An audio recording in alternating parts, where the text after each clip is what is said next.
Aku tidak bisa hidup lagi dengan wanita yang mencoreng wajahku dengan bekerja sebagai petugas kebersihan hotel. Suaminya melemparkan surat gugatan cerai ke wajah istrinya sambil melontarkan kata-kata kasar. Baik, akan kutandatangani. Sang istri menandatangani surat cerai itu tanpa ragu sedikit pun. Suaminya tersenyum, merasa semuanya berjalan sesuai rencananya. Namun, ia tidak tahu. Istri yang ia usir dan remehkan itu sebenarnya adalah pewaris tunggal sebuah grup hotel raksasa. Dan beberapa minggu kemudian, dalam sebuah pertemuan kontrak penting yang menentukan nasib perusahaannya, ia akan berhadapan langsung dengan mantan istrinya itu. Kisah hari ini dimulai. Bima Saputra membenamkan tubuhnya di sofa ruang tamu, matanya menatap tajam ke arah televisi. Namun, suara bising dari layar hanya berdengung di telinganya, tak mampu menembus pikirannya. Ketidakpuasan yang telah membebani hatinya selama sebulan terakhir terasa semakin menusuk hari ini. Suara rekan-rekan kerjanya, yang ia dengar di toilet kantor sore tadi, terngiang-ngiang seperti tinnitus. Katanya istri Pak Bima berhenti kerja kantoran dan sekarang jadi petugas kebersihan di hotel. Serius? Kok bisa? Kenapa berhenti dari pekerjaan yang bagus begitu? Entahlah, mungkin keuangan keluarganya lagi berantakan. Bima, yang berada di dalam bilik toilet, hanya bisa menahan napas dan meringkuk, tak berani keluar. Setelah rekan-rekannya pergi, barulah ia bisa keluar dari toilet, butuh waktu cukup lama. Saat itu, suara pintu depan terbuka memecah keheningan. Anjani Wulandari masuk dengan seragam abu-abu, bahunya terkulai lelah, wajahnya menunjukkan keletihan yang mendalam. Di satu tangannya, ia membawa tas jinjing tua yang berbau sarung tangan karet. Melihat pemandangan itu, Bima dengan gusar melemparkan remote di atas meja dan bangkit berdiri. Malu-maluin banget, sumpah. Anjani, yang sedang melepas sepatunya di pintu masuk, mengangkat kepala. Ya kelakuanmu itu, keliling kompleks pakai seragam begitu. Semua orang di kompleks ini melihatmu, tahu, bentak Bima sambil bersedekap, menatap Anjani dengan tajam. Ia teringat kejadian pagi tadi di lift, ketika tetangga sebelah memandangi seragam Anjani dari atas ke bawah sambil berbisik-bisik, membuatnya marah bukan main. Anjani, tanpa berkata apa-apa, melepas jaket seragamnya dan menggantungkannya di gantungan baju. Di dada kiri jaket itu, tersemat logo Nusantara Grand Hotel dengan jelas. Kenapa diam saja? Aku bilang aku malu setengah mati karena pekerjaanmu itu. Suara Bima menggema di ruang tamu. Orang yang tadinya bekerja di tim marketing perusahaan ternama, kenapa tiba-tiba membersihkan kamar orang lain? Anjani berjalan ke dapur dan membuka mulutnya dengan suara pelan. Ada sesuatu yang ingin ku pelajari. Belajar? Kamu mau belajar jadi petugas kebersihan hotel? Bima tertawa sinis. Yah. Mungkin karena kamu tumbuh di keluarga miskin, jadi pekerjaan rendahan seperti itu cocok untukmu. Kamu tahu tidak betapa aku harus menunduk di kantor? Tangan Anjani berhenti sejenak, namun ia segera membuka pintu kulkas. Ia menuang air dingin ke dalam gelas dan menenggaknya sekali teguk, lalu menatap lurus ke arah Bima. Kamu tidak perlu malu. Yang bekerja adalah aku. Tidak perlu malu katamu, semua orang di kantor sudah tahu? Mereka semua bergosip di belakangku, istri kepala tim Bima itu petugas kebersihan hotel. Bima mengepalkan tangannya, tak mampu menahan amarah. Tepat pada saat itu, bel pintu berbunyi. Di layar interkom, terlihat seorang kurir paket untuk Bapak Bima Saputra. Anjani membuka pintu dan menerima sebuah kotak.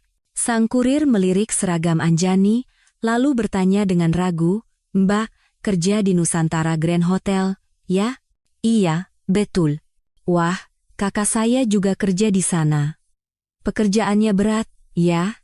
Anjani tersenyum tipis dan mengangguk. Tidak apa-apa. Saya anggap ini pengalaman yang berharga. Setelah pintu tertutup, wajah Bima semakin masam. Tuh, kan?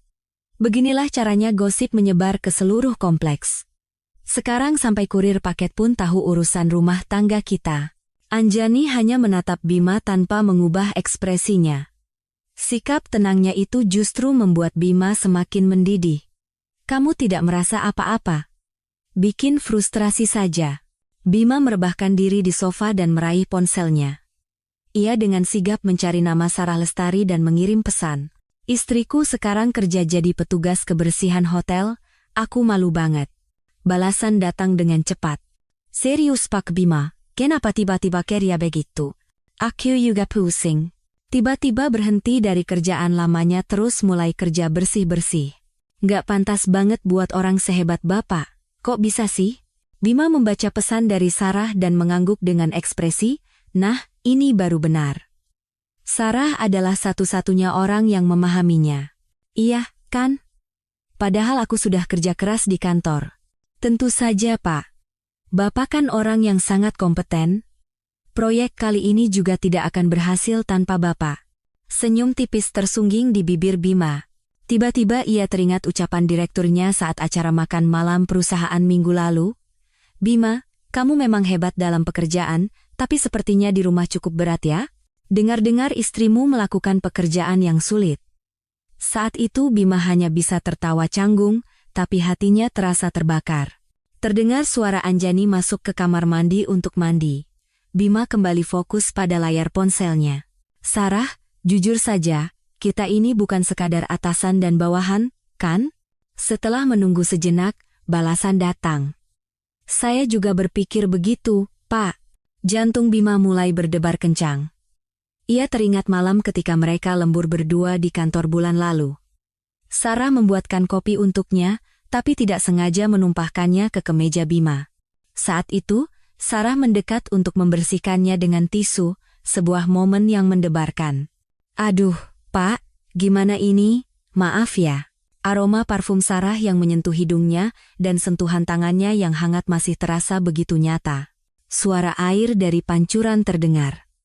Bima membayangkan penampilan Anjani saat masuk dengan seragam abu-abu tadi. Memikirkan betapa menyedihkannya ia di mata para tetangga membuat wajahnya terasa panas. Aku tidak bisa hidup seperti ini, gumam Bima pelan. Sesuatu yang keras telah terbentuk di dalam hatinya. Bima kembali mengirim pesan kepada Sarah.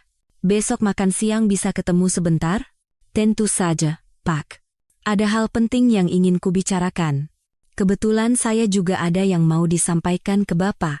Bima meletakkan ponselnya dan menatap langit-langit ruang tamu. Di atas meja, ada sebuah buku yang dibeli Anjani beberapa hari lalu, pengantar manajemen perhotelan. Bima mengambil buku itu dan membalik-balik halamannya secara acak. Halaman-halaman itu penuh dengan garis bawah yang ditandai dengan stabilo oleh Anjani. Cih, petugas kebersihan mau belajar beginian buat apa? Bima berdecak dan melempar buku itu kembali ke meja. Saat itu, pintu kamar mandi terbuka dan Anjani keluar dengan rambut basah yang terbungkus handuk. Kamu lihat buku itu? Tanya Anjani sambil menunjuk buku di atas meja. Iya. Memangnya petugas kebersihan mau buat apa belajar manajemen? Suara Bima penuh dengan penghinaan yang tak bisa disembunyikan. Anjani tidak berkata apa-apa lagi, dan hanya diam-diam merapikan buku itu ke tempatnya semula. Bima, tanpa melirik Anjani sedikit pun, langsung masuk ke kamar tidur. Ia merasa inilah saatnya untuk mengambil keputusan besar, yang akan mengubah hidupnya. Anjani, yang ditinggal sendirian di ruang tamu, menatap lama ke pintu kamar tidur tempat Bima menghilang. Punggung suaminya yang dingin dan kata-kata hinaan yang menusuk hari ini membuatnya merasa bahwa badai besar akan segera datang. Namun, Anjani dengan tenang kembali ke tempatnya dan duduk di meja. Dengan ekspresi tegas, ia membuka buku itu dan kembali memegang stabilo di tangannya, seolah sedang mempersiapkan diri secara menyeluruh untuk menghadapi badai yang akan datang. Keesokan malamnya, Bima telah menyelesaikan semua persiapannya sambil menunggu Anjani pulang kerja. Di atas meja makan, tergeletak rapi surat gugatan cerai di dalam sebuah amplop putih. Bima duduk di kursi, membelai amplop itu, dan memantapkan keputusannya untuk terakhir kali. Percakapan manis dengan Sarah saat makan siang tadi masih terngiang di telinganya. Bapak benar-benar sudah memutuskan? Iya. Aku tidak bisa hidup seperti ini lagi. Saya percaya sama Bapak. Kita akhirnya bisa memulai hubungan kita dengan benar, kan? Wajah Sarah yang bersinar sambil memegang tangannya terbayang di benak Bima, membuatnya tersenyum. Ia perlahan memandangi ruang tamu yang sudah akrab baginya.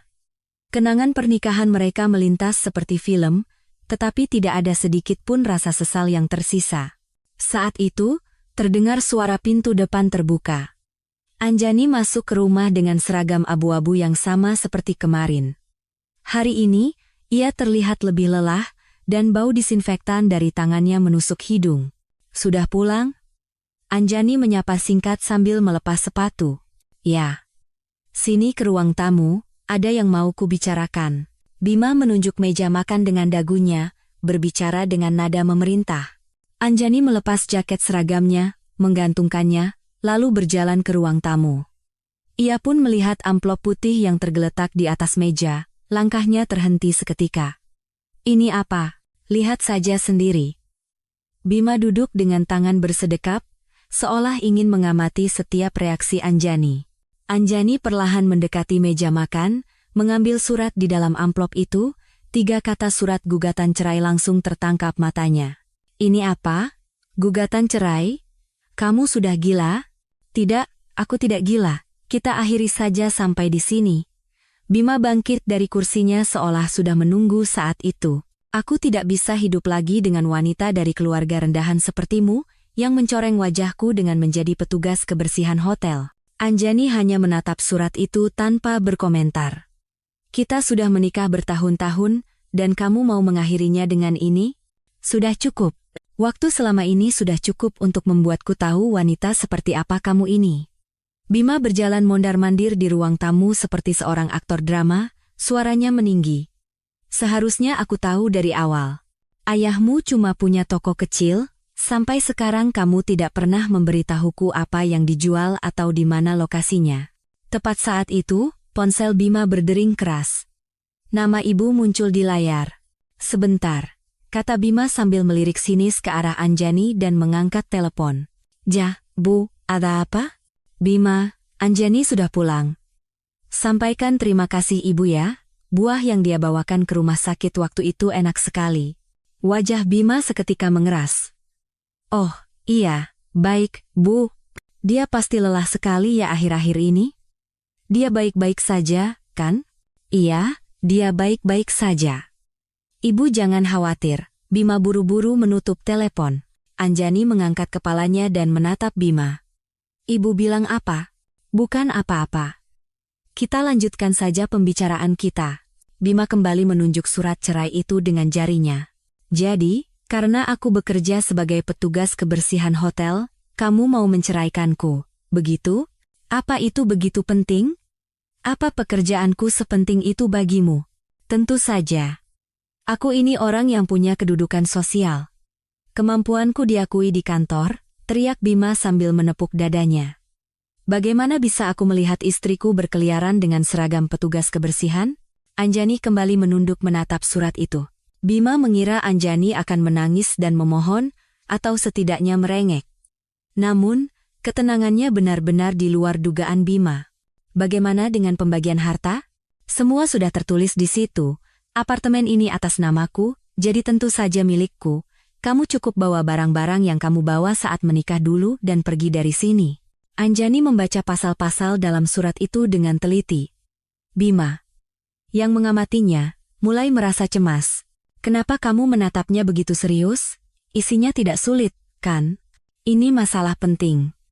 Tentu harus dibaca dengan teliti." Saat itu, notifikasi pesan masuk muncul di ponsel Bima, dari Sarah. "Pak, bagaimana? Lancar?" Bima cepat-cepat membalas. "Iya. Hampir selesai." "Benarkah? Syukurlah. Sekarang kita bisa memulai yang baru, ya. Mulai besok aku bebas." "Kalau begitu, besok malam kita pesta perayaan, ya. Aku akan pesan restoran." Bima tersenyum puas dan memasukkan ponselnya ke dalam saku. "Sudah selesai baca?" "Sudah." Anjani meletakkan surat itu di atas meja. "Kalau begitu, sekarang tanda tangan." Bima mengambil pulpen dan bantalan stempel meterai dari laci dan mendorongnya ke depan Anjani. Saat Anjani mengambil pulpen, ia tampak ragu sejenak. Bima tidak menyia-nyiakan kesempatan ini dan terus mendesaknya. "Hidup seperti ini juga pasti seperti neraka bagimu. Kita sudah tahu tidak cocok, buat apa dipertahankan?"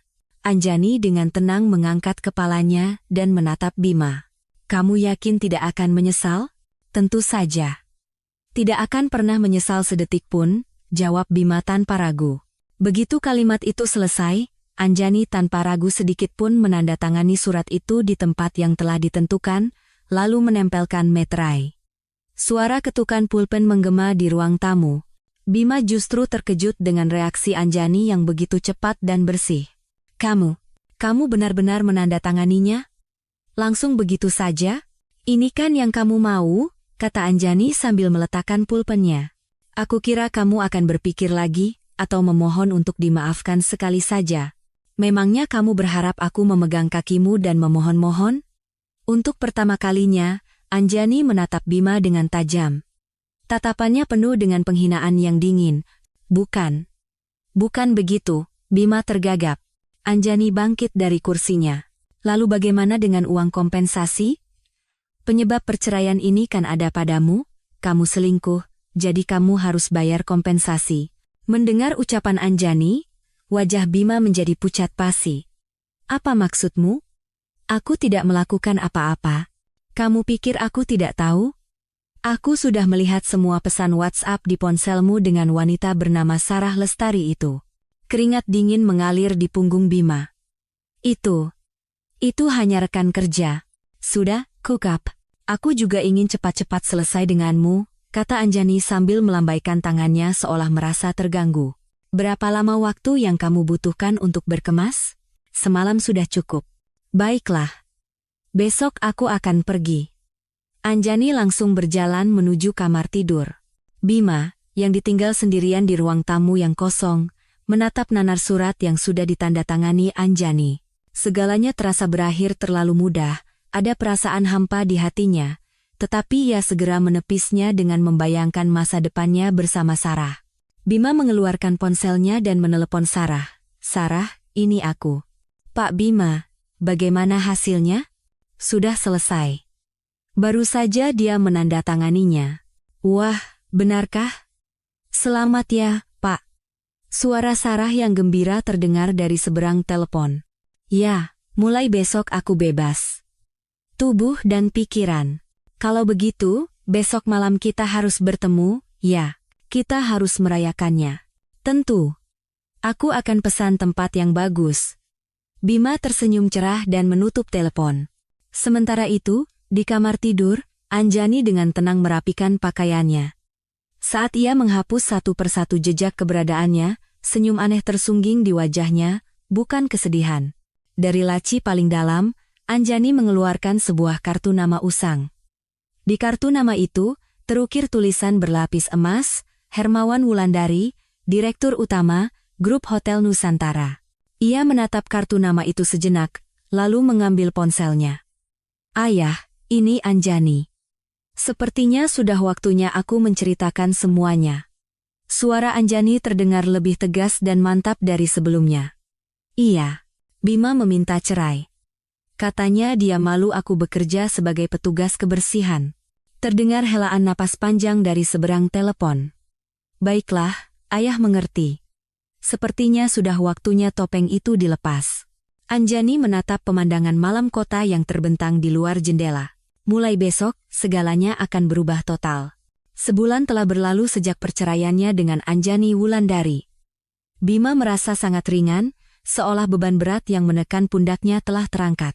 Saat makan siang di kantin perusahaan bersama rekan-rekannya, Bima dengan antusias menceritakan kisah perceraiannya. Jujur saja, aku dan Anjani dari awal memang tidak selevel, kata Bima dengan angkuh sambil mengambil lauk. Oh ya, Pak? Tidak kelihatan begitu. Kenapa baru sekarang berpisah? Tanya seorang rekan bernama Dika dengan mata membulat. Aku sudah berusaha sabar, tapi tidak tahan lagi. Orangnya tidak punya kemajuan, kata Bima sambil menggelengkan kepala seolah meremehkan. Tidak punya kemajuan bagaimana, Pak? Latar belakang keluarganya begitu-begitu saja, dan puncaknya dia jadi petugas kebersihan hotel. Sudah jelas, kan? Rekan-rekannya mulai saling berpandangan dan berbisik. Oh, jadi karena itu bercerai. Paham, Pak. Harga diri seorang pria kan penting. Mendengar rekan-rekannya mendukungnya, Bima tersenyum puas. Sekarang aku harus mencari wanita yang selevel denganku. Hei, Pak Bima. Jangan-jangan sudah ada gebetan baru, ya? Tanya Pak Guntur, manajer lain, sambil tersenyum menggoda. Mungkin saja. Jawab Bima dengan senyum penuh arti. Saat kembali ke kantor, Bima berpapasan dengan Sarah di koridor. Mengenakan pakaian kantor yang ketat, aroma parfum manis tercium dari Sarah. Pak Bima, makan siangnya enak? Iya. Kamu?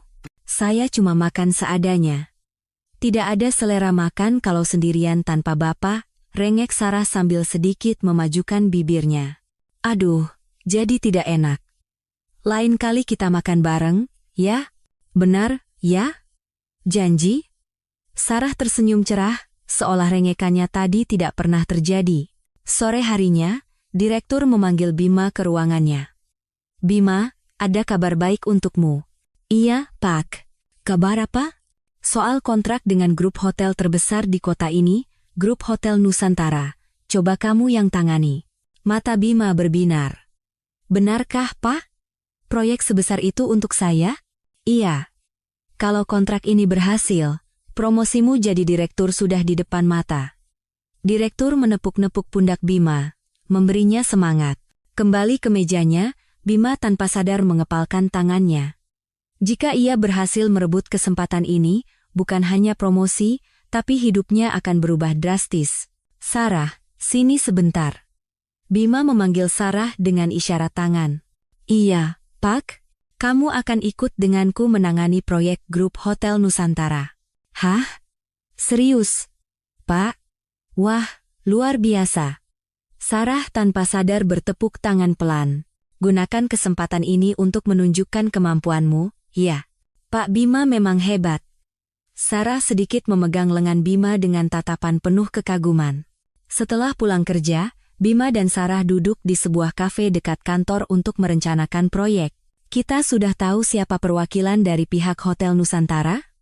Tanya Sarah sambil mengaduk kopinya dengan sedotan. Belum. Mungkin besok saat pertemuan pertama baru kita tahu. Duh, deg-degan. Ini pertama kalinya aku ikut proyek sebesar ini. Tenang saja. Ada aku. Kita pasti berhasil. Bima berkata dengan penuh percaya diri sambil dengan lembut memegang tangan Sarah di bawah meja. Saat itu, ponsel Bima bergetar pelan. Sebuah pesan WhatsApp dari Anjani. Aku sudah selesai beres-beres.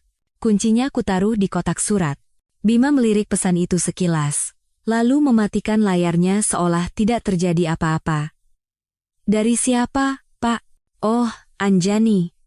Dia bilang sudah selesai mengemasi barang. Ah, berarti sekarang sudah benar-benar bersih, ya. Wajah Sarah menunjukkan ekspresi lega. Iya. Sekarang tidak ada lagi yang menghalangi kita. Bima menggenggam tangan Sarah lebih erat. Beberapa minggu kemudian, Bima dengan bangga mengumumkan hubungannya dengan Sarah kepada rekan-rekan kerjanya. Mulai hari ini, kami resmi berpacaran. Rekan-rekannya terkejut sejenak, lalu memberikan ucapan selamat. Wah, benarkah? Selamat ya. Pantas saja auranya beda. Pak Bima hebat juga ya, bisa dapat pacar muda dan cantik seperti Sarah. Bima menikmati perhatian yang tertuju padanya. Ia merasa itu membuktikan pesonanya, membuat bahunya semakin tegak. Saat makan siang, Bima dan Sarah masuk ke restoran dengan bergandengan tangan mesra, menarik perhatian semua orang. Cepat banget ya, baru juga cerai. Sarah itu memang licik. Daza, gerak cepat. Meskipun terdengar bisikan-bisikan, Bima justru semakin menegakkan punggungnya. Pak, sepertinya semua orang melihat kita, bisik Sarah dengan malu-malu. Tidak usah dipikirkan. Mereka hanya iri. Jumat itu, hari pertemuan pertama dengan grup Hotel Nusantara akhirnya tiba. Bima dan Sarah sejak pagi sibuk melakukan pemeriksaan akhir untuk presentasi yang sempurna. Oke. Materi sudah siap sempurna. Kalau kita dapat kontrak ini, pasti luar biasa, ya? Tentu saja. Ini pasti kita dapatkan, kata Bima dengan percaya diri. Menjelang waktu pertemuan, Bima merapikan dasi dan rambutnya di depan cermin. Sarah juga sibuk dengan bedaknya, tak bisa menyembunyikan kegugupannya. Pak, Aku gugup sekali. Tenang. Percaya saja padaku. Bima memeluk bahu Sarah dengan mantap. Akhirnya, tiba waktunya untuk berangkat ke hotel. Jantung Bima berdebar kencang karena antisipasi. Kontrak ini bukan sekadar kesuksesan biasa. Ini adalah tali emas yang akan mengangkat hidupnya ke tingkat yang lebih tinggi. Ayo berangkat. Kita akan merebut kontrak yang akan mengubah hidup kita, kata Bima dengan angkuh sambil melangkah keluar dari kantor bersama Sarah. Namun, Bima belum tahu. Ia tidak tahu siapa yang menunggunya di ruang pertemuan hotel. Dan ia sama sekali tidak pernah membayangkan bagaimana perubahan hidup yang sangat ia dambakan itu akan terungkap. Turun dari taksi, Bima menatap gedung Hotel Nusantara yang menjulang tinggi. Skalanya yang megah dan eksteriornya yang mewah membuat jantungnya semakin berdebar. Wah, besar sekali. Kita akan menandatangani kontrak dengan tempat seperti ini, kata Sarah dengan mulut ternganga kagum. Bima membusungkan dadanya dan melangkah masuk ke lobi hotel dengan langkah seorang pemenang. Ia yakin hari ini adalah awal dari babak baru hidupnya yang gemilang. Sementara itu, beberapa minggu sebelumnya, di tempat tertinggi grup Hotel Nusantara, ruang kerja Direktur Utama. Hermawan Wulandari mengerutkan kening mendengar suara putrinya dari seberang telepon. Seiring berjalannya waktu, ekspresinya menjadi semakin dingin. Ayah, Bima memberikan surat gugatan cerai padaku. Suara Anjani terdengar berusaha menahan emosi. Apa alasannya? Tanya Hermawan pelan, menyandarkan punggungnya di kursi mewahnya. Dia bilang dia malu aku bekerja sebagai petugas kebersihan. Katanya aku dari keluarga miskin yang menjatuhkan harga dirinya. Dia menghinaku. Urat-urat di tangan Hermawan yang memegang meja menonjol. Terdengar suara krak yang tajam saat pulpen mewah di tangannya patah. Beraninya bajingan itu mengatakan hal seperti itu? Iya. Dia bilang dia sudah sukses seperti ini, dan aku hanya menjadi penghalang baginya. Hermawan menarik napas dalam-dalam untuk menenangkan amarahnya, lalu bangkit dari kursinya. Dari balik jendela kaca raksasa, pemandangan kota Jakarta tampak seperti mainan. Ayah mengerti. Sudah saatnya semua orang tahu kebenarannya. Ayah, tidak apa-apa. Tidak apa-apa bagaimana? Kamu diperlakukan seperti itu oleh bajingan itu, tidak ada alasan untuk ragu lagi. Hermawan menutup telepon dan menekan tombol interkom. Pak Santoso, segera ke ruangan saya. Tak lama kemudian, setelah suara ketukan, Pak Santoso masuk ke ruang kerja. Bapak memanggil saya? Pak Santoso, Anjani sudah bercerai. Pak Santoso tampak terkejut, seolah tidak percaya dengan apa yang didengarnya. Apa, tiba-tiba sekali? Beberapa hari yang lalu. Menantu sialan itu mengusir putriku dari rumah sambil menghinanya sebagai petugas kebersihan. Ya Tuhan! Bagaimana bisa hal sekeji itu terjadi? Wajah Pak Santoso juga mengeras karena marah. Pak Santoso telah mengenal Anjani sejak bayi dan menganggapnya seperti putrinya sendiri. Kesalahanku adalah berpura-pura menjadi pemilik toko kecil selama ini. Bapak hanya mengikuti keinginan Nona Anjani, bukan? Karena sandiwara itu, bajingan itu berani meremehkan putriku dan menunjukkan taringnya. Hermawan memukul meja dengan kepalan tangannya. Apa rencana Bapak sekarang? Segera kumpulkan Dewan Direksi. Kita akan mengumumkan secara resmi bahwa Anjani adalah satu-satunya pewaris grup ini, dan tempatkan dia di posisi Direktur Perencanaan Strategis. Pak Santoso mengangguk tanpa ragu. Tentu saja, Pak. Nona Anjani lebih dari pantas untuk posisi itu. Hermawan teringat sebulan yang lalu. Ketika putrinya yang dibesarkan dengan penuh kasih tiba-tiba ingin bekerja di posisi paling bawah di hotel. Ayah, aku tidak mau belajar manajemen hanya dari buku. Pengalaman lapangan bisa didapat dengan cara lain. Tidak, Ayah. Aku percaya, untuk bisa memimpin orang, aku harus memahami hati para karyawan yang berkeringat di posisi paling bawah. Akhirnya, ia tidak bisa membantah keinginan putrinya. Waktu itu, apa Bima tidak menentang? Tentu saja dia menentang. Tapi Nona Anjani berhasil meyakinkannya dengan mengatakan ada hal yang ingin dia pelajari. Anjani sudah berusaha meyakinkannya, tetapi yang didapatnya hanyalah hinaan dan cemoohan. Suara Hermawan terdengar dingin mematikan. Di benak Hermawan, Terbayang hari ketika Anjani pertama kali memperkenalkan Bima. Ayah, ini orang yang ingin kunikahi. Melihat wajah bahagia putrinya, ia terpaksa bertemu dengan pria itu, tetapi Hermawan sejak awal tidak menyukai Bima. Saat itu, Anjani mengajukan satu permintaan. Ayah, tolong rahasiakan latar belakangku.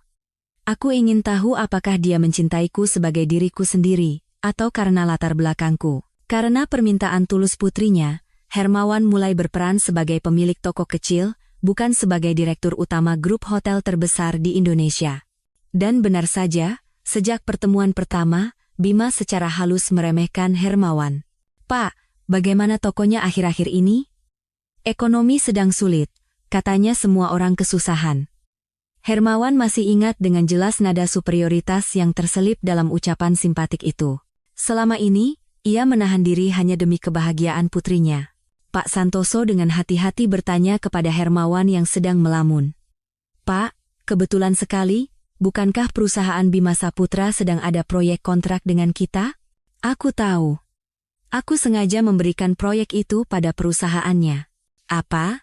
Mengapa Bapak melakukan itu? Bodohnya aku hanya ingin membuka jalan untuk menantuku. Dia bahkan tidak tahu kalau promosinya selama ini berkat aku. Hermawan tertawa hampa. Selama beberapa tahun terakhir, di balik kontrak-kontrak besar yang didapatkan Bima, selalu ada campur tangan Hermawan. Namun, Bima tanpa ragu percaya bahwa semua itu adalah hasil dari kemampuannya sendiri. Berkat aku dia bisa sampai di posisi itu, tapi dia justru menusuk hati putriku. Suara Hermawan menjadi sedingin es. Proyek rencana pemasaran terpadu kali ini juga sepertinya ditangani olehnya. Benar. Dan untuk proyek itu, serahkan penanganannya langsung pada Anjani. Hermawan memerintah sambil menatap keluar jendela. Baik. Kalau begitu, dia akan berhadapan langsung dengan Bima Saputra. Tentu saja. Biar dia tahu bagaimana rasanya berjalan masuk ke neraka dengan kakinya sendiri, bukan? Saya mengerti. Saya akan segera menghubungi Nona Anjani. Setelah Pak Santoso keluar, keheningan yang berat menyelimuti ruang kerja. Tak lama kemudian, pintu terbuka dan Anjani masuk dengan setelan jas yang rapi. Ia tampak seperti orang yang sama sekali berbeda dari saat mengenakan seragam petugas kebersihan. Ayah memanggilku, Anjani, kamu sudah bekerja keras selama ini. Hermawan berkata dengan kasihan sambil menatap wajah putrinya. Tidak apa-apa, ayah, aku sudah siap dengan semua ini sejak awal. Siap katamu, kamu tahu dia akan berkata sekasar itu? Iya. Sejak awal, jika dia tahu latar belakangku, dia tidak akan pernah mau bertemu denganku. Maafkan ayah, gara-gara ayah menyembunyikan identitas. Tidak, ayah. Ini keinginanku.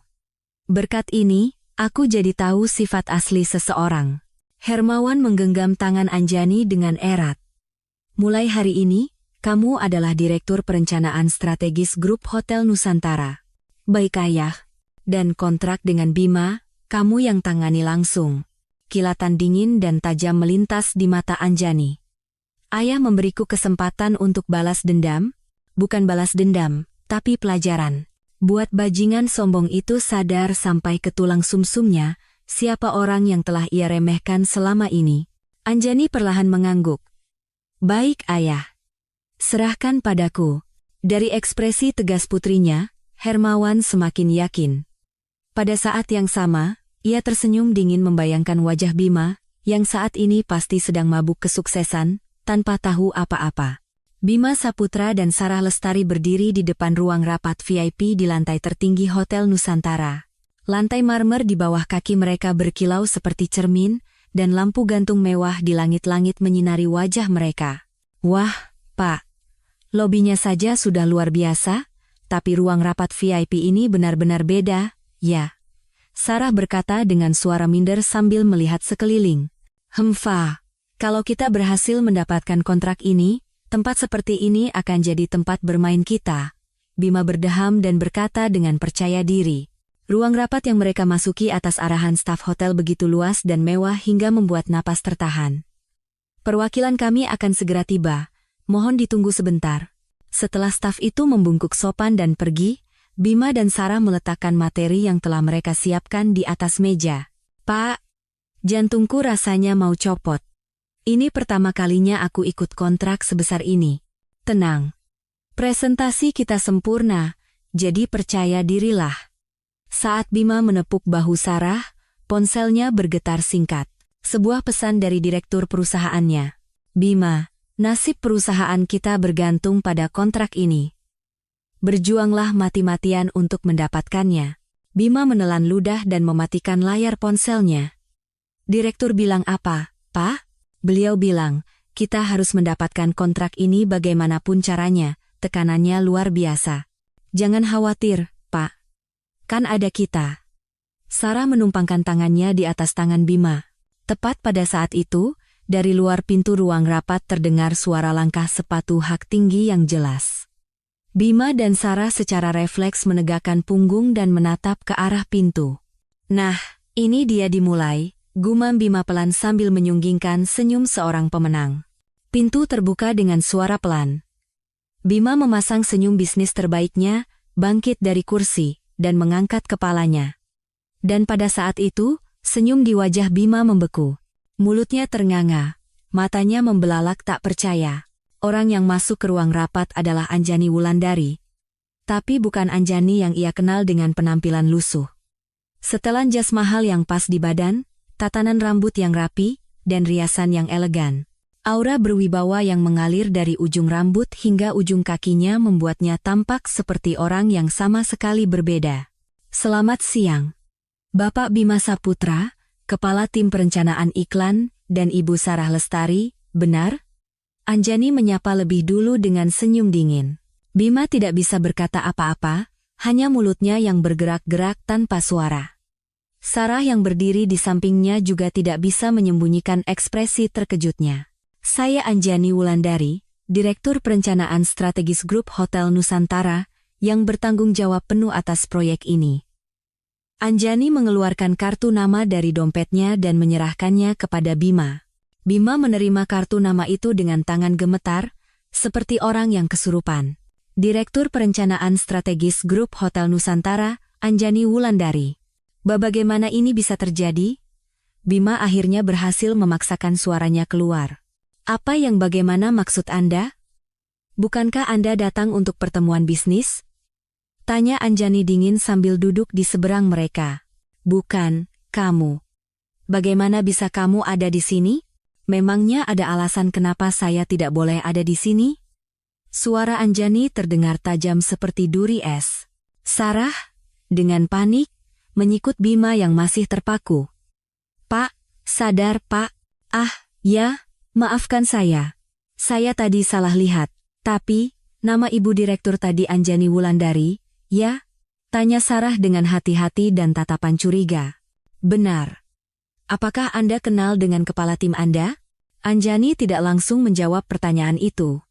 Sebaliknya, ia menatap Bima dari atas ke bawah dengan tatapan dingin seperti ular. Ya, saya kenal. Kenal sangat baik, dia mantan suami saya. Apa? Sarah menjerit dan berbalik menatap Bima. Lalu dengan suara lirih ia bertanya pada Bima, Pak, ini maksudnya apa? Kenapa perempuan ini mantan istri Bapak? Sarah, tenang. Duduk dulu. Anjani menyaksikan pemandangan itu dengan geli, lalu membuka berkas di atas meja. Baik, mari kita hentikan pembicaraan pribadi ini dan mulai pertemuannya. Tunggu. Anjani. Maksud saya, Bu Anjani. Bima dengan panik memotong ucapan Anjani. Kita perlu bicara berdua dulu. Bicara? Saya rasa tidak ada yang perlu dibicarakan. Siapa kamu sebenarnya? Apa yang terjadi? Saya tidak punya kewajiban untuk menjawab pertanyaan pribadi seperti itu. Sekarang jam kerja. Anjani memotong ucapan Bima dengan tegas. Bima berusaha keras memutar otaknya untuk memahami situasi di depannya. Wanita yang sebulan lalu jelas-jelas seorang petugas kebersihan, bagaimana bisa? Bu Direktur, setahu saya, sebulan yang lalu Anda masih bekerja sebagai petugas kebersihan. Benar sekali. Saya sedang dalam masa pelatihan lapangan, jawab Anjani dengan sangat tenang. Pelatihan lapangan? Ya. Seorang manajer harus mengenal lapangan. Itu adalah salah satu bagian dari program pelatihan calon penerus di grup kami. Bima dan Sarah saling berpandangan. Pertanyaan tak percaya keluar dari mulut Sarah. Jadi, dari awal Anda memang orang dari hotel ini? Bukan sekadar orang, Anjani tersenyum penuh arti. Ayah saya adalah Bapak Hermawan Wulandari, Direktur Utama Grup Hotel Nusantara ini. Seketika, dunia Bima runtuh. Tubuhnya yang duduk di kursi nyaris jatuh ke lantai. Apa katamu? Sepertinya Anda tidak mendengar. Saya adalah satu-satunya pewaris perusahaan ini. Mulut Sarah ternganga, tak bisa tertutup. Pikiran Bima menjadi kosong. Istri yang ia pandang rendah seperti serangga dan ia hinakan ternyata adalah pewaris grup hotel ternama di Indonesia. Tidak mungkin. Anda terkejut? Tentu saja terkejut. Anjani tersenyum dingin pada Bima yang membeku. Bapak Bima Saputra, sebulan yang lalu, Anda bilang apa pada saya? Keringat dingin mengalir deras seperti air terjun di punggung Bima. Anda bilang, saya ini dari keluarga miskin, hanya seorang petugas kebersihan yang menghalangi jalan Anda dan menjatuhkan harga diri Anda. Begitu, kan? Suara Anjani membuat seisi ruang rapat membeku.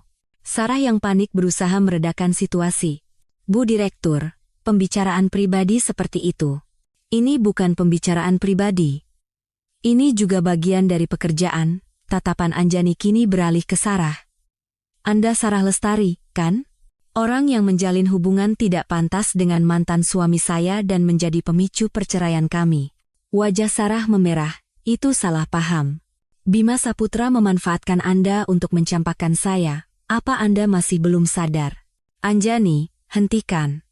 Bima bangkit dari kursinya. Duduk. Perintah Anjani yang pelan namun mengancam membuat Bima tanpa sadar kembali duduk. Anjani menutup berkas di depannya dengan suara keras. Baiklah, mari kita masuk ke inti pembicaraan. Saya akan sampaikan keputusan akhir grup kami mengenai kontrak ini. Anjani berhenti sejenak. Momen singkat itu terasa seperti selamanya bagi Bima. Kontrak ini kami batalkan. Apa? Bima dan Sarah berteriak bersamaan. Kenapa? Apa alasannya? Alasannya? Kebijakan grup kami adalah tidak menjalin bisnis dengan perusahaan yang tidak memiliki integritas dan tidak bisa menilai orang dengan baik. Pandangan Bima menjadi gelap. Jika kontrak ini dibatalkan, kariernya di perusahaan akan tamat. Bu Direktur, tolong berikan saya satu kesempatan lagi. Saya mengaku salah. Tidak bisa, tolak Anjani dengan tegas. Anjani bangkit dari kursinya, dan untuk terakhir kalinya menatap Bima yang nyaris tersungkur di lantai.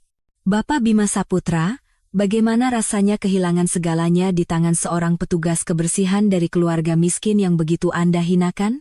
Setelah diusir dari ruang rapat, Bima Saputra dan Sarah Lestari berdiri seperti patung di tengah lobi hotel. Semua yang baru saja terjadi di depan mata mereka terasa seperti adegan dalam mimpi buruk. Pak, ini beneran, kan? Tanya Sarah dengan suara linglung. Aku tidak tahu. Rasanya kepalaku seperti dipukul palu, gumam Bima sambil memegangi kepalanya. Berarti Mbak Anjani itu benar-benar anak direktur utama grup hotel ini? Sepertinya begitu. Kenangan pernikahan mereka melintas seperti panorama di benak Bima. Sikap Anjani yang tidak pernah pusing soal uang, seleranya yang terkadang tanpa sadar menunjukkan kelas atas, dan sikapnya yang tetap percaya diri bahkan dalam seragam petugas kebersihan. Semua kepingan itu kini akhirnya menyatu. Pak, terus kita bagaimana sekarang? Kontraknya? Perusahaan? Aku tidak tahu. Pikiranku kosong, tidak bisa berpikir apa-apa. Bima ambruk di bangku. Saat itu, di seberang lobi, terlihat sosok Anjani berjalan dengan dikawal beberapa ajudan. Bima secara refleks melompat dari kursinya dan menghalangi jalan Anjani. Anjani, tunggu sebentar. Anjani mengerutkan kening dan menghentikan langkahnya. Apa yang Anda lakukan? Kita perlu bicara. Tolong. Bicara apa? Saya dan Bapak Bima Saputra sudah tidak punya urusan apa-apa lagi. Ekspresi Anjani tidak menunjukkan emosi sedikit pun. Bagaimana bisa kamu melakukan ini padaku? Kenapa kamu membohongiku? Kenapa? Bohong. Bukankah hubungan Anda dengan wanita di belakang sana itu yang merupakan sebuah kebohongan?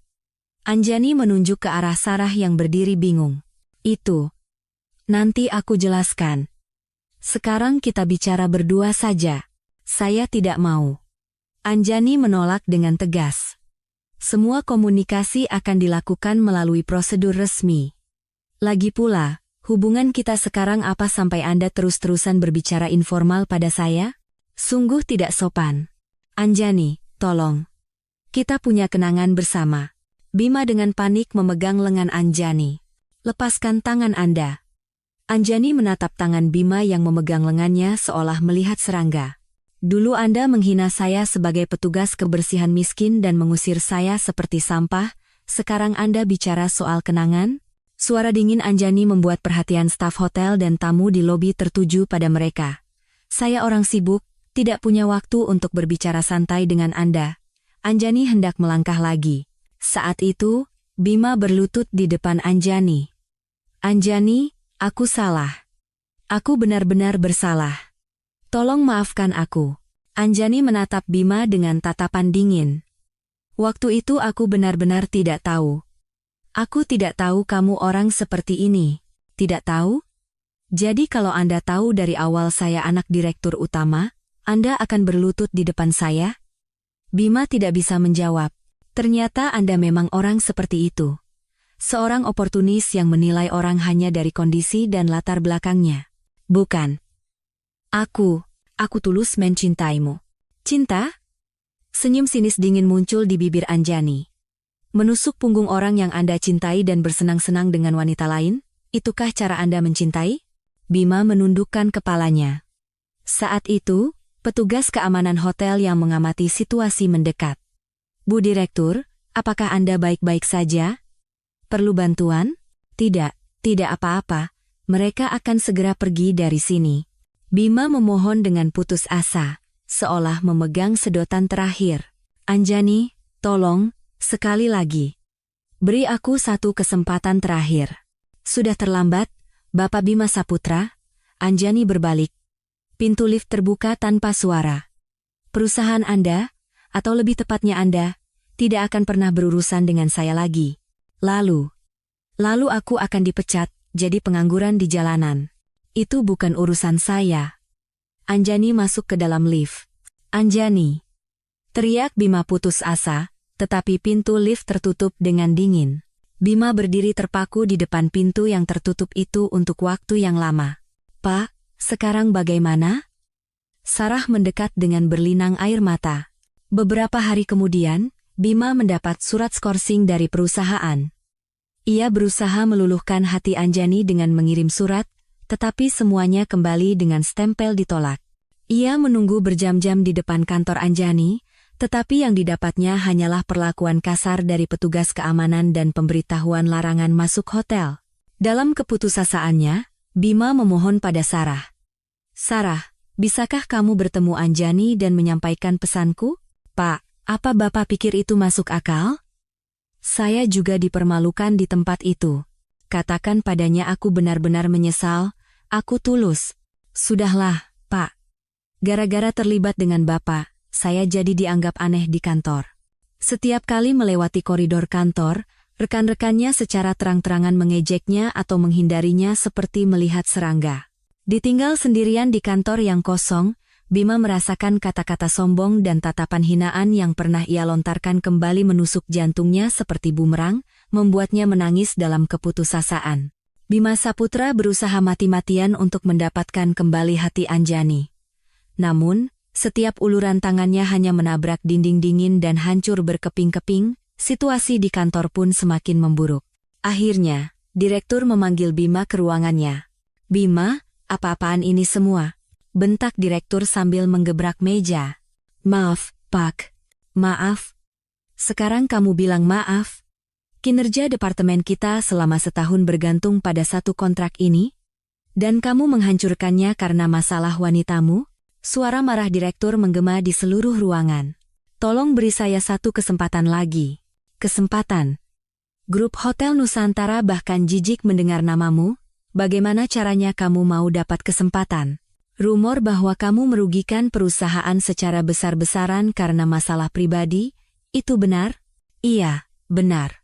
Jawab Bima dengan suara pelan seperti semut. Direktur menghela napas panjang dan menatap Bima dengan pandangan meremehkan. Mulai hari ini, jabatanmu sebagai kepala tim dicabut, dan kamu dipindahkan ke tim pemasaran 2 sebagai staf biasa. Paham? Papak, itu perintah. Pergi dan belajar lagi dari bawah. Wajah Bima pucat pasi. Saat kembali ke mejanya, bisikan rekan-rekannya menusuknya seperti belati. Dengar tidak? Pak Bima sekarang jadi Mas Bima saja. Makanya, jangan main-main sama perusahaan, karena masalah perempuan. Salah sendiri. Bima berusaha mengabaikan tatapan mereka dan duduk di kursinya. Saat makan siang, Bima mencari Sarah, tetapi reaksinya sedingin es. Sarah, ayo makan. Maaf, Mas. Saya sudah ada janji dengan orang lain. Sarah tersenyum canggung dan berdiri sambil menggandeng lengan rekan pria lain. Bima merasa seperti kepalanya dipukul palu melihat pemandangan di depannya. Siapa orang itu? Oh, ini Pak Dito, manajer baru. Kenapa kamu makan dengannya? Mas, sepertinya lebih baik kita sudahan saja. Sarah akhirnya menunjukkan niatnya yang sebenarnya. Apa?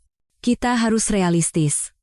Saat ini, Mas Bima tidak bisa memberikan apa-apa untuk masa depanku. Kamu juga meninggalkanku? Bukan meninggalkan, tapi kita berjalan di jalan masing-masing. Pak Dito sudah menunggu, saya permisi dulu. Sarah berbalik dan pergi tanpa menoleh sedikit pun. Sepanjang sore, Bima berusaha menghubungi Anjani lagi. Tetapi sekretaris Anjani hanya mengulangi kalimat yang sama dengan suara mekanis. Ibu Anjani tidak ingin menerima telepon dari Bapak Bima Saputra. Tolong, sambungkan sekali saja. Tolong. Maaf. Telepon terputus begitu saja. Email yang dikirimnya langsung masuk ke tempat sampah tanpa dibaca, dan WhatsApp hanya menampilkan pesan pengguna tidak dikenal. Akhirnya, Bima berkeliaran di sekitar gedung kantor Anjani. Namun, tak lama kemudian, petugas keamanan berbadan tegap muncul dan menghalanginya. Bapak Bima Saputra, Anda sudah diperingatkan untuk tidak mendekati area gedung ini, kan? Saya hanya berdiri di jalan. Kami akan melaporkan Anda ke polisi atas tuduhan mengganggu sebelum Anda pergi dengan sukarela. Bima diperlakukan seperti penjahat dan diusir dari tempat itu. Keesokan harinya, di kantor barunya, Bima menghadapi kenyataan yang lebih mengerikan. Oh, jadi ini orang yang santer dibicarakan itu. Mas Bima Saputra.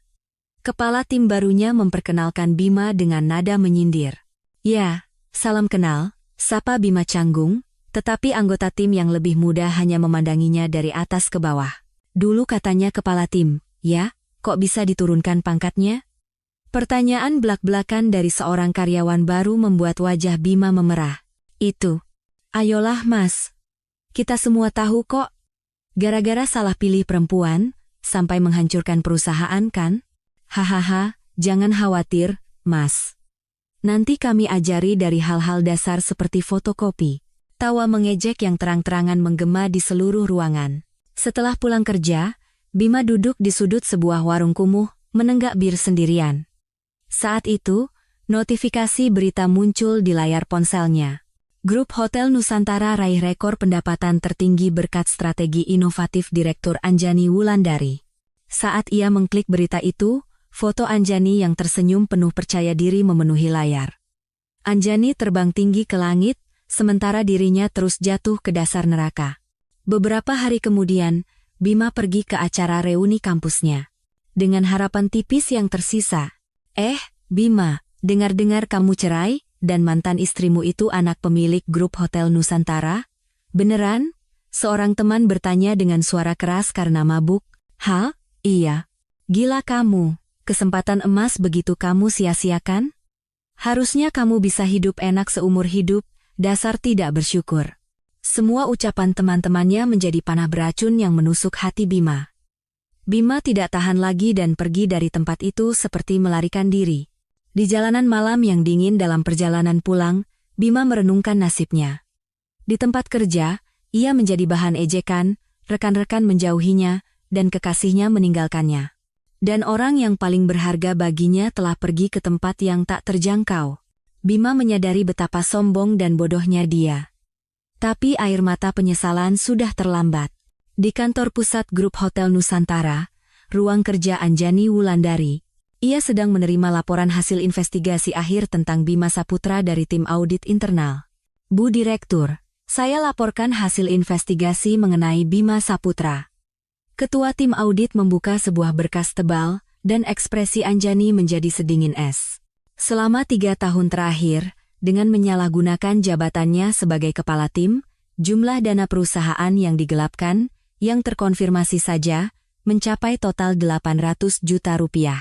Caranya sangat beragam, mulai dari kwitansi jamuan palsu, hingga membuat perusahaan fiktif untuk mencairkan dana kontrak. Berapa jumlah suap yang ia terima dari klien? Tanya Anjani tajam.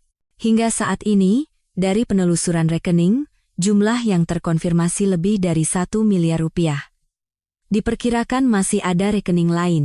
Ketua tim audit meletakkan satu persatu bukti di atas meja. Itu adalah tumpukan kejahatan yang telah dibangun Bima selama 3 tahun.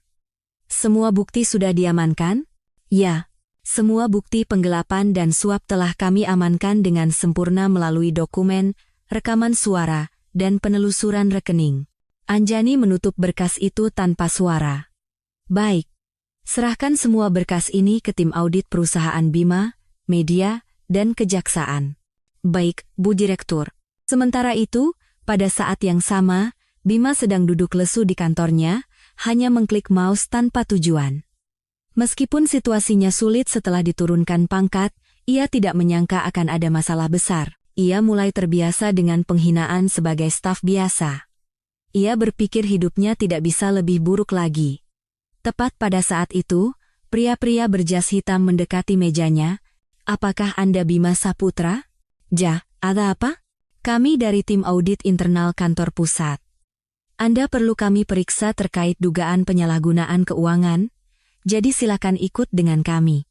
Begitu kata-kata itu terucap, semua kebisingan di kantor berhenti.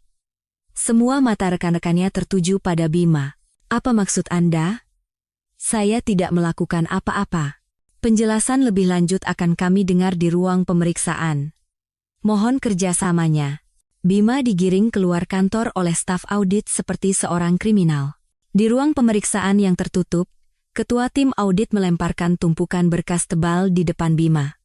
Kwitansi jamuan palsu ini, semuanya Anda yang tanda tangani, kan? Itu adalah kwitansi-kwitansi palsu yang telah ia buat berkali-kali. Itu untuk keperluan pekerjaan. Benarkah?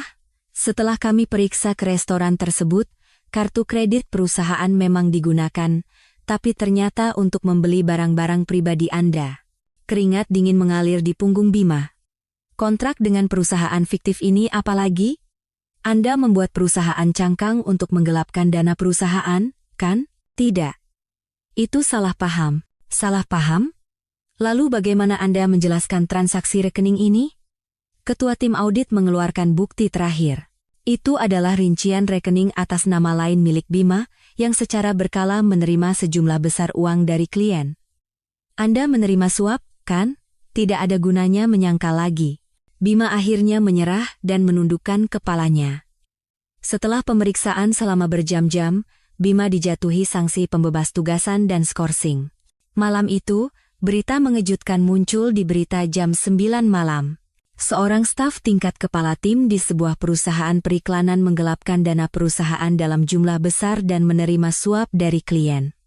Meskipun namanya disamarkan, Bima tahu itu adalah ceritanya. Ponselnya berdering tanpa henti. Bima, yang di berita itu bukan kamu, kan? Bima tidak sanggup mengangkat telepon. Keesokan paginya, wajahnya terpampang besar di halaman utama portal berita online. Mantan kepala tim perusahaan periklanan, Bima Saputra, diperiksa kejaksaan atas dugaan penggelapan dan penipuan miliaran rupiah.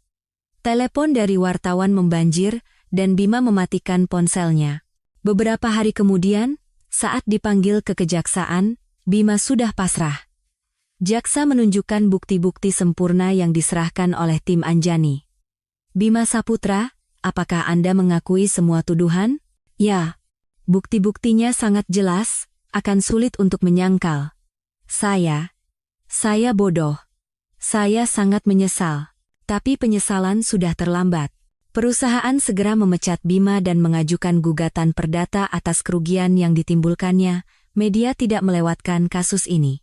Mantan suami pewaris Hotel Nusantara, ternyata penipu ulung, kejahatan terbongkar setelah bercerai dari keluarga konglomerat, wajah ganda pria kantoran yang keji. Judul-judul sensasional menghiasi surat kabar dan televisi setiap hari. Bima tidak bisa melangkah keluar rumah. Di depan apartemennya, wartawan berkemah, dan tetangga memandangnya seperti serangga sambil berbisik. Barulah Bima sadar. Ini bukan kebetulan. Ini adalah balas dendam Anjani yang terencana dan tanpa ampun atas dosa-dosanya.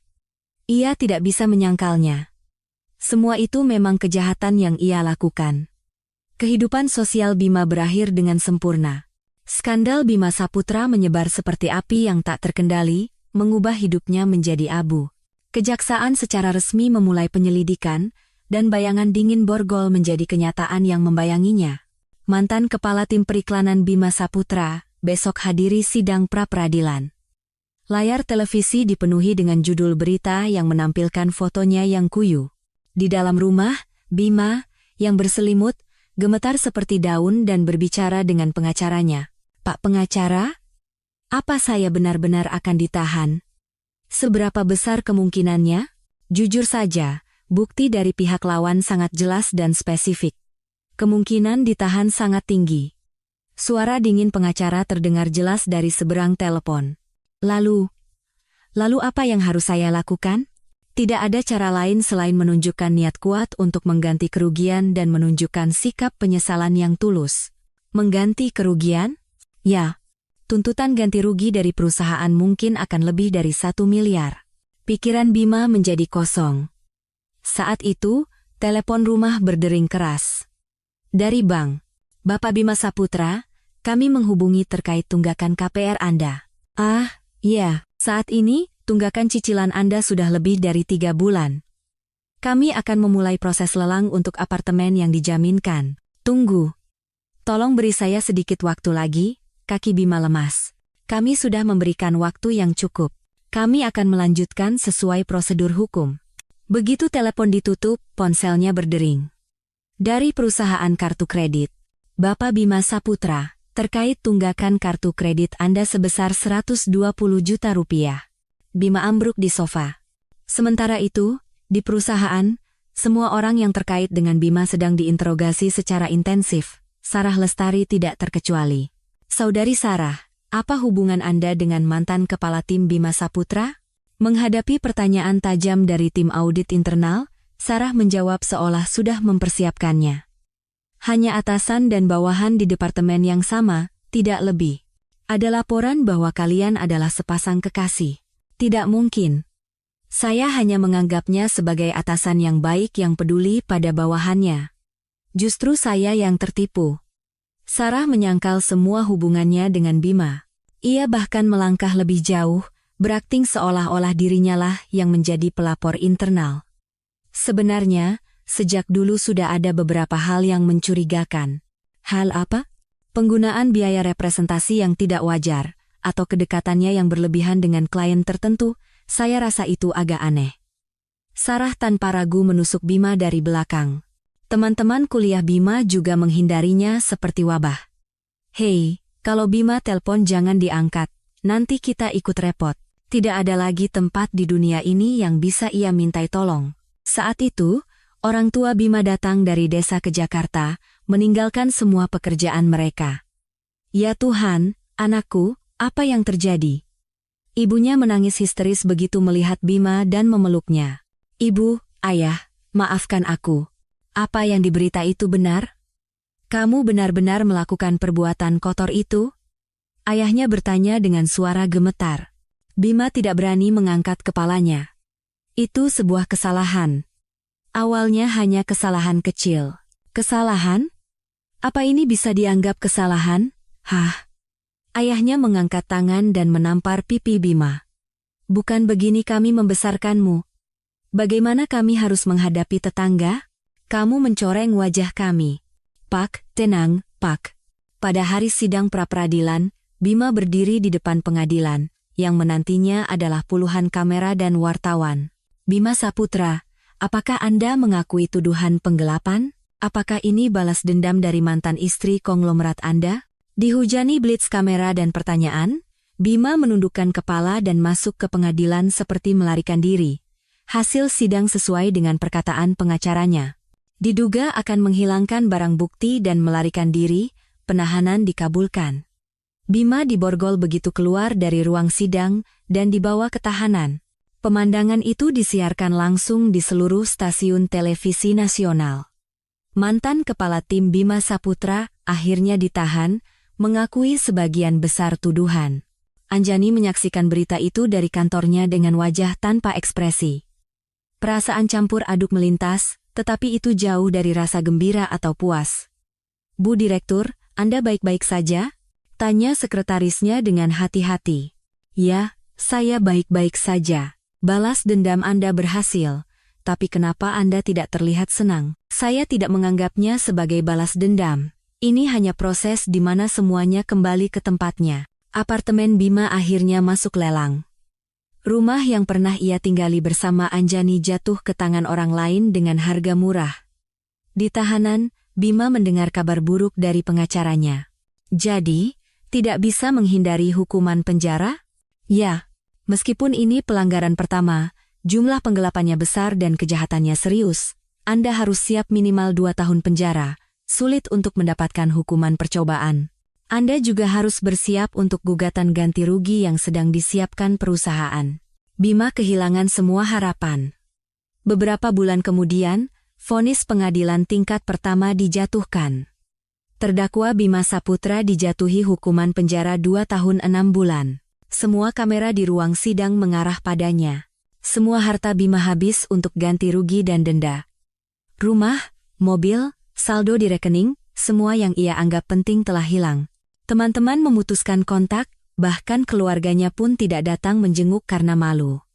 Ditinggal sendirian di sel penjara yang dingin, Bima mengulangi penyesalan yang sama setiap malam. Betapa sombongnya dia, dan betapa berharganya hal yang telah ia buang dengan tangannya sendiri. Tapi waktu tidak akan pernah bisa diputar kembali. Dengan kehancuran total Bima, balas dendam kejam Anjani akhirnya selesai. Namun, Anjani tidak lagi melihat ke masa lalu, matanya hanya tertuju pada masa depan. 6 bulan kemudian, di tempat terendah di bawah langit Jakarta, Bima Saputra, setelah kehilangan segalanya, bertahan hidup dari hari ke hari di sebuah kamar kos sempit di pinggiran kota yang tidak tersentuh matahari. Di dalam kamar sempit berbau jamur, hanya ada selimut usang yang bernoda seperti hidupnya yang hancur dan beberapa helai pakaian. Setiap subuh, Bima pergi ke pasar tenaga kerja harian, tetapi masa lalunya seperti tato yang tak terhapuskan yang terus mengikutinya. CV-nya bagus, tapi apa Anda Bima Saputra yang ada di berita itu? Maaf, kami tidak bisa menerima yang punya catatan kriminal. Akhirnya, satu-satunya tempat ia bisa bekerja adalah proyek konstruksi harian yang tidak menanyakan identitasnya. Tangannya, yang pernah memegang pena sebagai lulusan universitas ternama dan kepala tim di perusahaan besar, kini mengangkut semen dan batu bata kasar. Pak, lihat dari gayanya, sepertinya baru pertama kali kerja beginian ya? Tangannya halus sekali. Seorang pekerja muda menyapanya saat melihat Bima berkeringat. Iya, dulu saya kerja kantoran, jawab Bima tanpa berani mengangkat kepala. Saat makan siang, ia duduk di pinggir jalan yang berdebu, makan mie instan cup. Bayangan dirinya setahun yang lalu, menikmati anggur di restoran mewah, terasa seperti mimpi yang jauh. Suatu sore, setelah menyelesaikan pekerjaan berat, Bima berjalan menuju stasiun kereta. Dengan pakaian kerja penuh debu, ia berjalan gontai ketika sebuah sedan mewah berhenti mulus di depannya. Pintu belakang sedan hitam itu terbuka, dan seseorang turun. Bima tanpa sadar mengangkat kepala dan membeku di tempat. Anjani Wulandari. Setelan sutra yang elegan, tatanan rambut yang berkelas, dan postur percaya diri seolah memiliki dunia. Anjani, yang hendak masuk ke hotel tempat janjinya, melihat Bima yang lusuh di seberang jalan. Pandangan mereka bertemu di udara. Bima ingin sekali bersembunyi di lubang tikus, tetapi kakinya seolah terpaku di tanah. Anjani perlahan, tanpa ragu, mendekati Bima. Lama tidak bertemu, Bima Saputra. Anjani. Bima tanpa sadar memanggil nama lamanya, lalu menggigit bibirnya karena merasa begitu hina. Anjani menatap Bima dengan pandangan tanpa emosi, bukan penghinaan atau kasihan, hanya mengamati penampilannya dengan tenang. Wajah kurus, tangan yang pecah-pecah dan terluka karena kerja kasar, dan pakaian kerja lusuh yang membuktikan statusnya. Bagaimana kabarmu sekarang? Kamu bisa lihat sendiri. Beginilah hidupku, gumam Bima sambil menatap tanah. Masih bekerja? Kerja harian di proyek konstruksi. Suara Bima terdengar seperti debu yang beterbangan. Anjani menatap pria yang pernah menjadi suaminya dengan perasaan campur aduk. Anjani. Bima akhirnya berhasil membuka mulut. Aku benar-benar minta maaf. Aku brengsek. Maaf untuk apa? Aku benar-benar buta waktu itu. Aku tidak tahu siapa kamu sebenarnya dan memperlakukanmu dengan begitu buruk. Suara gemetar Bima dipenuhi penyesalan yang tulus. Aku baru sadar sekarang, betapa berharganya hal yang telah kubuang dengan tanganku sendiri. Anjani hanya menatap Bima tanpa berkata apa-apa. Tolong beri aku satu kesempatan terakhir. Aku benar-benar sudah berubah. Berubah? Iya. Selama 6 bulan ini, tidak ada satu hari pun aku tidak menyesal. Aku benar-benar bertobat. Penyesalan. Suara Anjani diwarnai nada sinis yang dingin. Semua penderitaan yang kamu alami sekarang hanyalah hasil dari pilihan yang kamu buat di masa lalu. Aku tahu, ini semua dosaku, aku tahu. Kalau begitu baguslah, kamu hanya sedang menanggung akibat dari dosamu sendiri. Anjani berbalik dengan dingin. Anjani, tunggu. Bima dengan panik mencoba memegang lengan Anjani. Jangan sentuh aku. Bentak Anjani tajam. Saat itu, Bima langsung berlutut di tengah jalan. Orang-orang yang lewat mulai berbisik dan menatap mereka. Bangun. Orang-orang melihat, aku tidak peduli. Aku sudah jatuh ke dasar, tidak punya harga diri lagi. Air mata panas mengalir dari mata Bima. Aku tulus meminta maaf. Atas semua perbuatan kejiku padamu, tolong maafkan aku. Anjani menatap Bima yang berlutut dan menangis di kakinya. Bima, bangun. Kamu tidak bisa memaafkanku? Tidak. Aku sudah memaafkanmu. Bima mengangkat kepalanya dengan mata penuh harapan. Benarkah? Iya. Tapi maafku bukan berarti aku mau memulai lagi denganmu. Kenapa? Katanya kamu sudah memaafkan?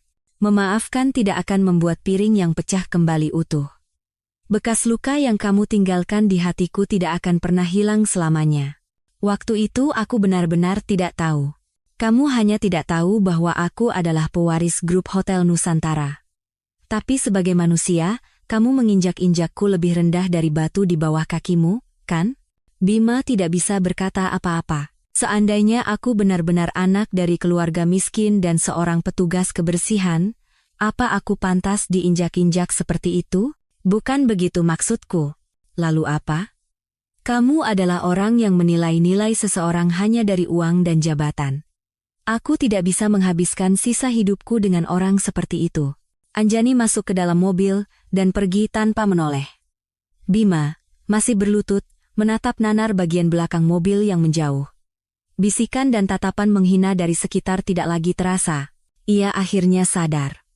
Uang, kehormatan, cinta, dan harga diri terakhirnya. Tidak ada lagi yang tersisa untuknya.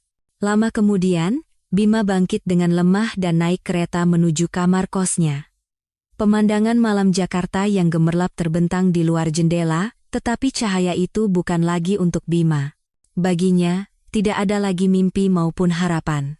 Setahun kemudian, Anjani Wulandari diumumkan sebagai Wakil Direktur Utama dan pewaris resmi grup Hotel Nusantara, menjadi Cinderella baru di dunia bisnis Indonesia. Konferensi pers yang diadakan di Grand Ballroom Hotel Nusantara di Jakarta penuh sesak dengan wartawan dari berbagai media yang ingin meliput penampilan resmi pertamanya. Ibu Wakil Direktur Utama Anjani, kami ingin tahu, apa filosofi manajemen Anda dalam memimpin grup ini ke depan? Atas pertanyaan tajam seorang wartawan, Anjani, di tengah kilatan kamera yang tak terhitung jumlahnya, memegang mikrofon tanpa goyah.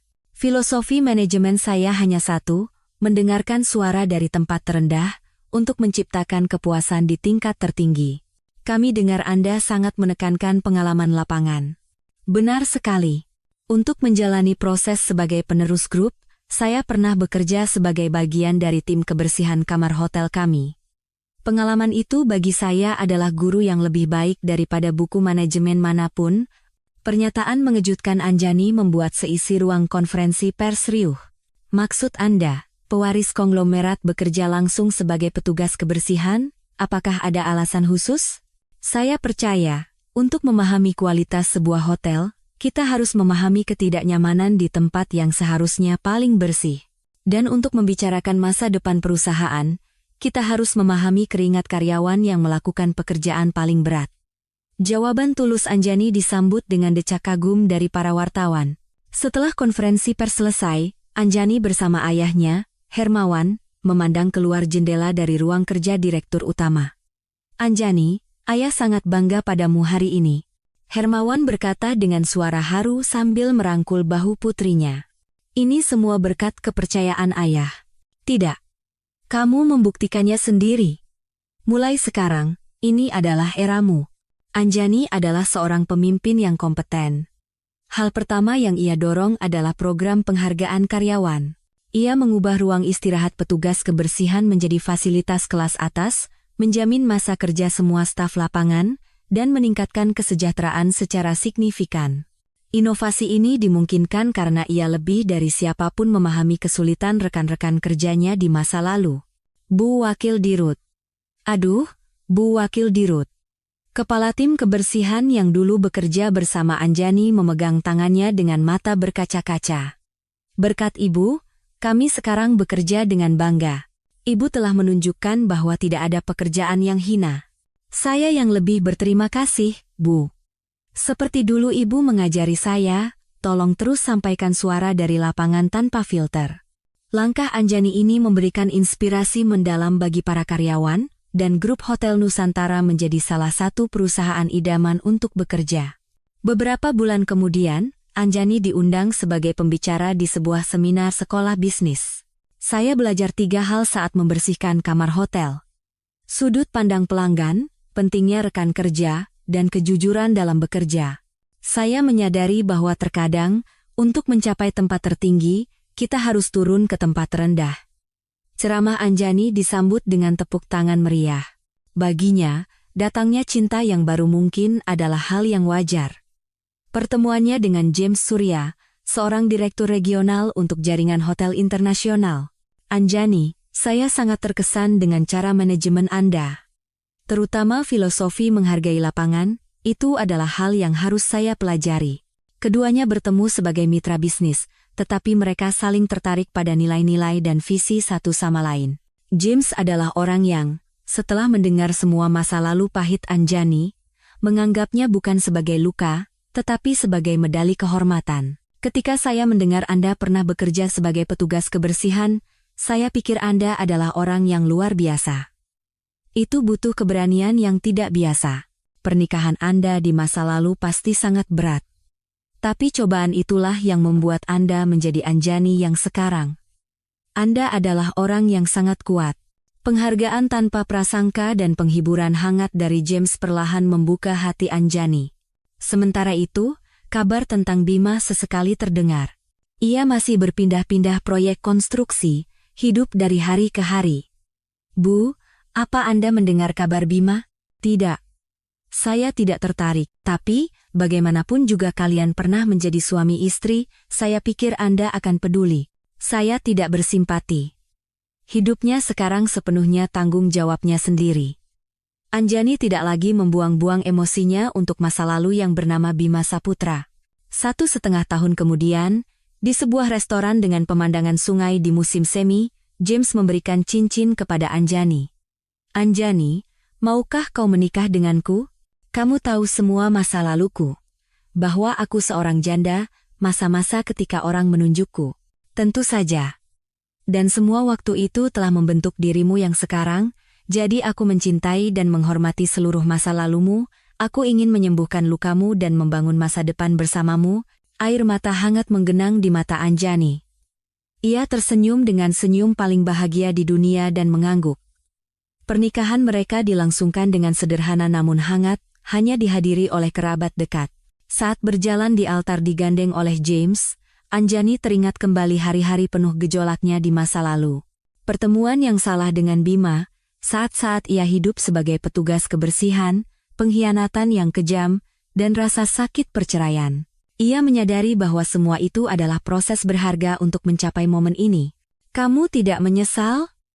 Bisik James sambil menggenggam tangan Anjani. Sama sekali tidak. Karena semua jalan itu, aku bisa sampai padamu. Anjani menemukan cinta dan kebahagiaan sejati. Di bawah kepemimpinannya, grup Hotel Nusantara berhasil berekspansi ke pasar luar negeri dan tumbuh menjadi perusahaan global. Suatu malam, Anjani bersama ayahnya memandangi pemandangan malam Jakarta dari taman atap perusahaan. Anjani, apa kamu bahagia sekarang? Iya, ayah. Sangat bahagia, sampai tidak ada satu momen pun yang tidak bahagia. Kalau begitu, sudahlah. Bagi ayah, itu sudah cukup. Ayah dan anak itu saling berpandangan dan tersenyum cerah. Nama Bima Saputra kini hanyalah selembar halaman usang dari buku tua yang telah terhapus sempurna dari hidupnya. Kemenangan sejati bukanlah menyelesaikan balas dendam, tetapi menjadikan luka masa lalu sebagai batu loncatan untuk menciptakan masa depan yang lebih gemilang. Anjani telah membuktikannya dengan hidupnya sendiri. Seorang pria yang memandang rendah dunia dari atas istana pasir kesombongannya, akhirnya kehilangan segalanya, dan jatuh ke jurang keputusasaan. Sebaliknya, seorang wanita yang merasakan penderitaan di tempat terendah dengan seluruh tubuhnya mengubah luka masa lalu menjadi medali kehormatan yang cemerlang dan mendapatkan kembali hidupnya. Jika ada yang mendengarkan cerita ini sampai akhir, tolong tinggalkan komentar. Saya sudah mendengarkan dengan baik. Terima kasih.